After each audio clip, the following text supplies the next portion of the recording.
Welcome. I'm Victor Grimm, and I collect the moments when a person's perfect reality shatters into jagged pieces. People often think betrayal is a loud event, full of screaming, broken glass, and dramatic exits. But the most terrifying kind of betrayal happens in total silence. It's found in the cold realization that strikes when a few simple numbers on a piece of paper erase years of your life. The man in today's story didn't shout. He didn't lose his temper. He simply started to calculate. This is a story about what happens when you return from 2 years overseas to find not a warm welcome, but a mathematical impossibility. Get ready. Today, we look at a revenge that wasn't just served cold, it was frozen. Congratulations, you're already in your second trimester, around 16 weeks. The doctor said in a calm, almost routine tone, like this was just another standard appointment for him. Another normal moment in a long day of similar conversations. But for me, those words didn't just register. They landed in a way that immediately shifted something inside my head, like a quiet realization, snapping into place faster than I could even react to it.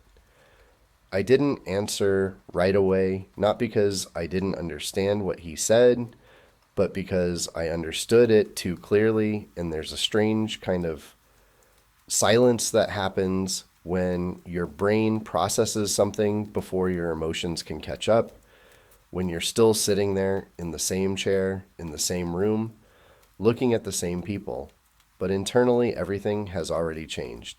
Sorry, can you repeat that? I asked, slower than usual, almost buying myself a second of denial, even though I knew there wasn't going to be one. He glanced at me again, this time more of Namadal no, as if he noticed something shift in my expression, and then repeated, 16 weeks, which puts you at roughly 4 months. 4 months. And the moment that number settled in, it wasn't confusion that followed, it was clarity, the kind that doesn't need explanation. Because I had only been back home for a little over 5 weeks after spending nearly 2 years working overseas, and no amount of misunderstanding, bad math, or hopeful thinking could bridge that gap. I turned my head toward her slowly, not because I needed confirmation, but because some part of me still wanted to see something in her face that would contradict what I already knew. Something uncertain, something defensive, something that would suggest this was a mistake. But she wasn't looking at me at all. She was staring down at her hands, fingers tightly intertwined, as if holding on to something invisible. And there was something in that posture that felt more like acceptance than confusion, more like someone bracing for impact than someone caught off guard. That's when I stopped hoping for a different explanation. Can we talk alone for a minute? I said, keeping my voice even, controlled without raising it. Because the last thing I was going to do was turn this into a scene before I fully understood what I was dealing with. The doctor didn't ask questions, which told me everything I needed to know about how this looked from the outside, and he quietly stepped out, closing the door behind him, leaving us in a silence that felt heavier than anything either of us could say out loud. I looked at her longer this time, not searching anymore, but observing, trying to see if there was even a trace of denial left, if she was going to try to push back against what had just been said, but there wasn't. I got back home 5 weeks ago, I said, slowly, deliberately, making sure each word landed exactly where it needed to. And I think we both understand what 4 months means. She closed her eyes, and that one small movement said more than any explanation could have. Because there was no protest, no confusion, no attempt to correct me or question the timeline. Just a quiet, almost immediate surrender to the reality of what had just been exposed. And in that moment, I realized something important. It wasn't that I had just discovered the truth.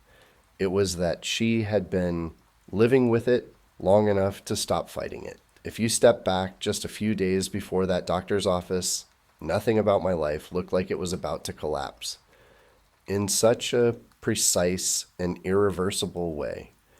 Because when I came back home after those 2 years overseas, I wasn't coming back into chaos or suspicion.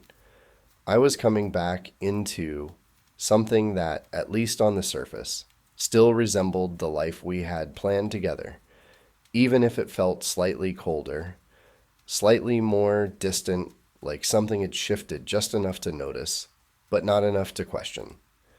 I had left with a clear goal in mind, not some vague idea of making money, but a very concrete plan that we had built together, talked through in detail, convincing ourselves that the time apart would be temporary and meaningful, that it would lead to something real, something stable, something that would finally feel like ours, instead of borrowed or temporary. And I held onto that belief through every long shift, every cheap apartment, every moment where it would have been easier to quit and come back early.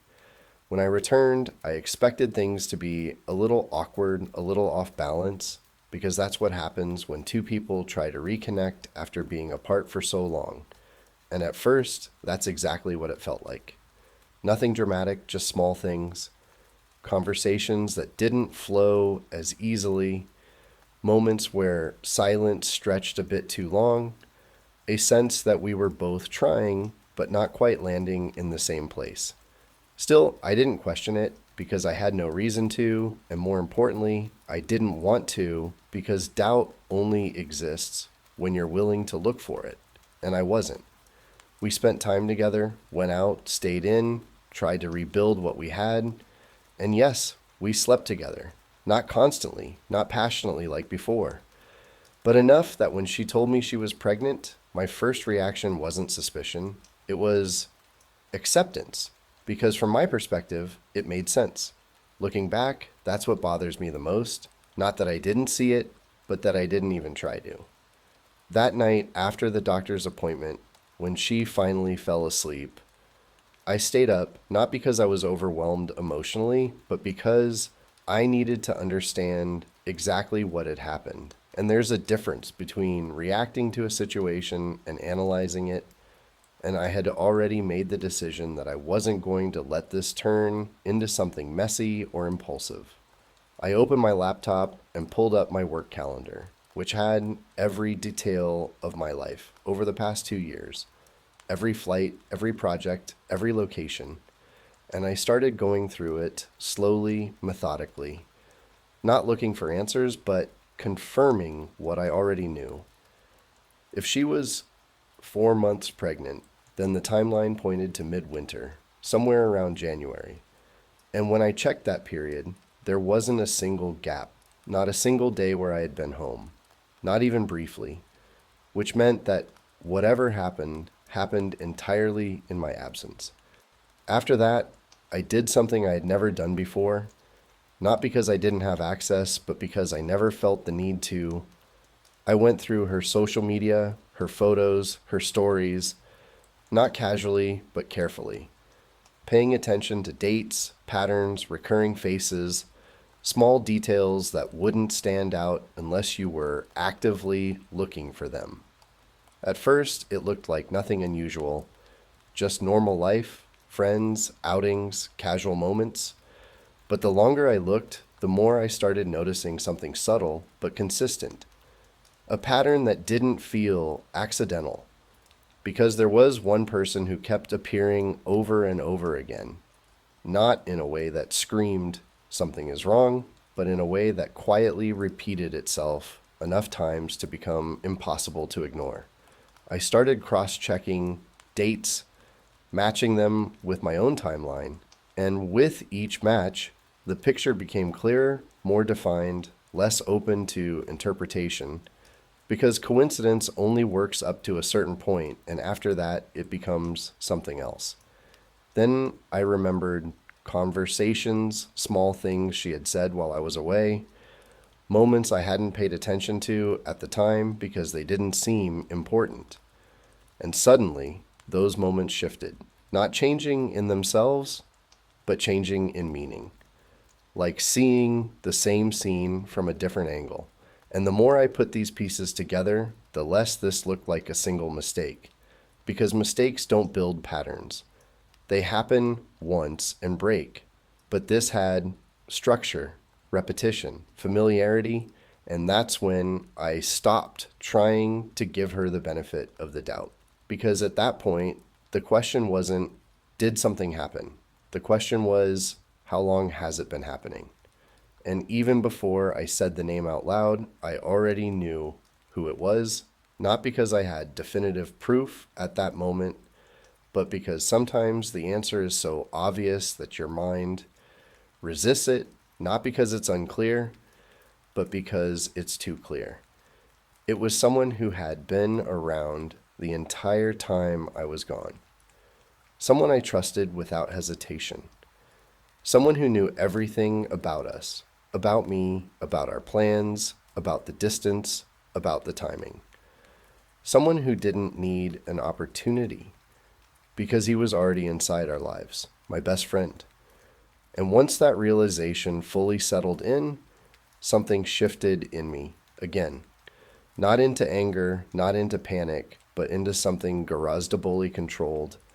Because now that I wasn't guessing anymore, I didn't need to react. I could act. By the time I closed my laptop that night, it was already late. But the kind of tired you get after a long day of work wasn't there anymore. Because something else had taken its place, something sharper and much more focused, like my mind had shifted from trying to understand what happened to deciding what I was going to do with that understanding.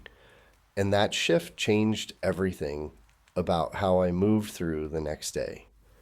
I didn't text him right away, and I didn't call her out again either, not because I was avoiding the situation, but because I understood that the moment you confront someone too early, you give them time to prepare, to build a version of the truth that sounds just believable enough to create doubt.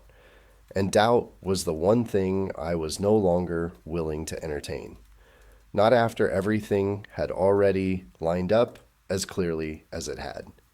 Instead, I waited. I gave it just enough time for everything to feel normal again on the surface, because normality makes people careless, and carelessness reveals more than pressure ever could, especially when someone thinks they're still in control of how much you know. The next day, I texted him like I always had. Nothing suspicious, nothing heavy, just a casual message asking if he wanted to grab coffee, the kind of message I'd sent 100 times before, and he replied almost immediately, a little too quickly if I'm being honest, agreeing without hesitation, which might have seemed like nothing under different circumstances, but in that moment it felt like confirmation of something deeper, because people who are hiding something don't always hesitate. Sometimes they lean in too fast to prove that there's nothing to hide. We met at the same place we always did, a small spot we had been going to for years, and everything about it looked exactly the same. Same table, same background noise, same routine. But none of it felt the same anymore, because once you see someone differently, there's no going back to how it was before, no matter how familiar the setting is. He started talking first, filling the space with normal conversation, asking about my trip, telling me about what I missed while I was gone, bringing up random things that would usually feel comfortable, but now every word sounded slightly off. Not because of what he was saying, but because of what he wasn't saying. Because there was a whole layer of reality sitting underneath that conversation that he was actively avoiding. I let him talk. I didn't interrupt. I didn't steer the conversation right away because I wanted to see how long he could keep up that version of himself, how long he could pretend that nothing had changed. And there's something revealing about watching someone try to act normal when normal is no longer possible. Eventually, there was a pause, just a small one, but enough for me to step in, and I picked up my coffee, looked at him directly, and said in a tone that didn't match the weight of the words at all, "She's pregnant." He nodded. No surprise, no confusion, just a quiet, controlled reaction that lasted maybe a second too long to be natural. And that was the first moment I stopped giving him any benefit of the doubt at all, because people don't react that way to news like that unless they already know. I held his gaze just a little longer, letting that silence stretch, and then I added just as calmly, "The doctor says she's about 4 months along." And that's when it happened, that tiny, almost invisible shift in his expression. The kind that disappears as quickly as it shows up, but once you're looking for it, once you're expecting it, you don't miss it. Because it's not about what he said or didn't say. It's about that fraction of a second where his face gave him away before he could control it. He understood exactly what I was saying, and he understood that I understood. After that, he tried to recover, tried to bring the conversation back to something neutral, but it didn't matter anymore, because you don't need a confession when the truth shows itself that clearly, and I wasn't there to force him to admit anything. I was there to confirm what I already knew. So I didn't push further. I didn't accuse him. I didn't even raise my voice. Instead, I let the conversation drift back into something surface level, something that looked normal from the outside, and I could tell that this confused him more than anything else because he didn't know how to respond to someone who wasn't reacting the way he expected. We sat there for a while longer, talking about nothing that mattered, and when we finally got up to leave, I looked at him for a moment, just long enough to make sure he was paying attention, and said something that sounded simple, but wasn't. "What surprises me isn't what happened. It's that it was you." He didn't respond, and he didn't need to, because silence, once again, said everything. Like chat, when I got home, I wasn't angry. That's the part people always expect, the explosion, the confrontation, the moment where everything comes out at once. But what I felt instead was something far more controlled, something that allowed me to think clearly, to plan instead of react. And that's what gave me the advantage I knew I had to keep. She was waiting for me. I could see it in the way she looked at me, like she was trying to read something in my face, trying to figure out how much I knew, how much had changed, and whether she still had any control over the situation. I didn't give her anything. I sat down, calm, steady, and told her that we were going to do a full medical checkup. Not just a basic visit, but everything. Tests, timelines, documentation, because I wanted facts, not explanations, and I said it in a way that didn't invite discussion, because I wasn't asking. She tried to argue, tried to say that it wasn't necessary, that we already knew enough, but I stopped her, not aggressively, just firmly, and explained that the only reason something wouldn't be necessary is if there was nothing left to hide, and if that was the case, then there should be no problem going through with it. And then I added one more thing. I said that I wanted him there, not as an accusation, not as a confrontation, but as support. And the moment those words left my mouth, I saw it. That shift in her expression, the first real crack in whatever version of control she thought she still had, because she realized that this wasn't going to stay between us anymore. By the time the day of the appointment came, everything had already been decided in my head, not in the sense that I knew every single detail of what was going to happen next, but in the sense that I was no longer reacting to the situation as it unfolded. I was guiding it toward an ending that made sense. And that difference, subtle as it may seem, is what separates chaos from control when everything around you is falling apart. We sat in the waiting area together, the three of us, and from the outside, it probably looked like something completely ordinary, like a couple going through a routine checkup with a friend, tagging along for support. But the reality underneath that surface was so far removed from normal that it almost felt unreal, because each of us was carrying a different version of the truth, and none of those versions were being spoken out loud. She was nervous in a way that wasn't just about the appointment itself, and I could see it in the way her hands kept moving, the way she avoided eye contact with me, but kept glancing at him as if silently checking whether he was still aligned with whatever fragile version of reality they had built between them, while he sat there trying to appear calm, trying to hold on to that same controlled demeanor he had at the cafe, but with small cracks starting to show through the effort it took to maintain it. I didn't say much. There was nothing left to say that would change anything, and I had already learned that silence, when used deliberately, can be far more unsettling than confrontation, especially when the other person is waiting for you to react in a predictable way and you refuse to give them that. When they finally called her name, she stood up slowly, hesitating for just a second as if she was considering saying something before going in, but then she didn't, and she followed the nurse down the hallway, leaving the two of us sitting there in a silence that felt heavier than before. This was the moment I had been waiting for. Not because I needed to confront him, but because I needed to remove every layer of distraction, every external factor, until there was nothing left but the truth between us.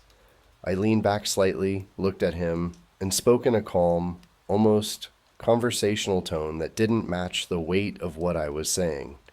At this point, the test doesn't really matter.